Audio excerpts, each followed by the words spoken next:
Guess who shows up here to be a teacher? Muhammad Atta. That one might have broken me.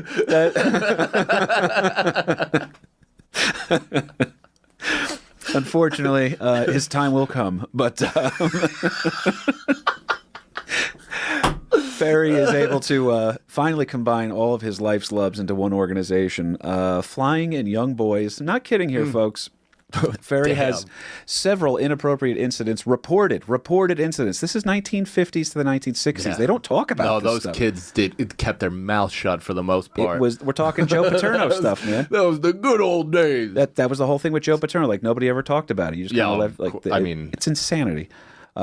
And by the way, the boys, their ages range from the ones who report it. This is a very important photo. Leave this one up for a second here if you can. These were the boys? So these are boys right there. And I'll tell you what, if you take a look, there's two very important people in this photo.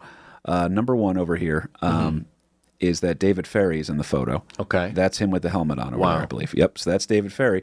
And the young 14-year-old boy in the background there with the boyish face. Yes. Right? Mike Feeney.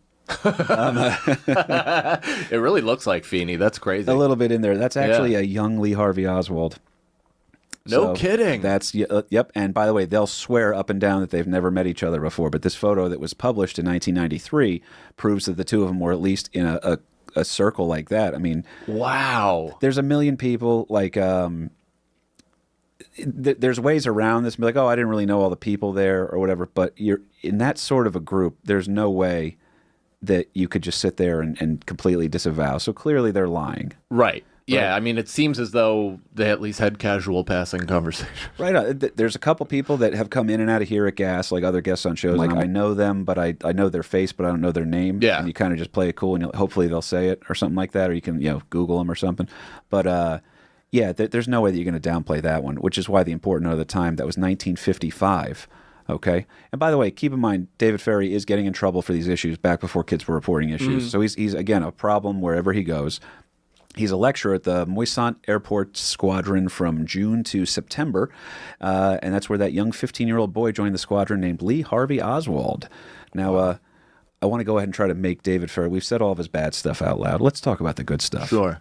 That'd be funny if they met when he was trying to Oswald. This is worse than JFK. I got a plan. So Ferrie becomes completely and staunchly anti-communist. He praises Castro at first, like many. By the way, Castro has 2 late-night credits. I have none. Wow. Yeah. Yep. Which ones? Johnny? No, he was he's on the Jack Parr. Okay. Good David Lynch voice right there, buddy. He did Jack Parr, and then he did the other one. I can't remember what it was, but that was a field review. And Jack Parr had the best quote ever, is that he said, I met with Castro, and Castro became staunchly anti-American after meeting me, so it's my fault for everything going on. That's great.